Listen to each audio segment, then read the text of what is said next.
بے شک آسمانوں اور زمین کی پیدائش اور رات اور دن کے بدل بدل کر آنے جانے میں عقل والوں کے لیے نشانیاں ہیں،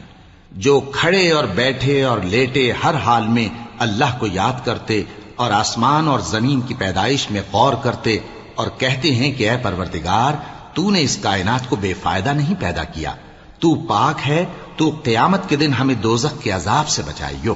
اے پروردگار، جس کو تو نے دوزخ میں ڈالا اسے رسوا کیا، اور ظالموں کا کوئی مددگار نہیں ہوگا۔ اے پروردگار، ہم نے ایک پکارنے والے کو سنا کہ ایمان کے لیے پکار رہا تھا کہ اپنے پروردگار پر ایمان لاؤ، تو ہم ایمان لے آئے۔ سو اے پروردگار، ہمارے گناہ معاف فرما اور ہماری برائیوں کو ہم سے دور کر دے، اور ہم کو دنیا سے نیک بندوں کے ساتھ اٹھائیو۔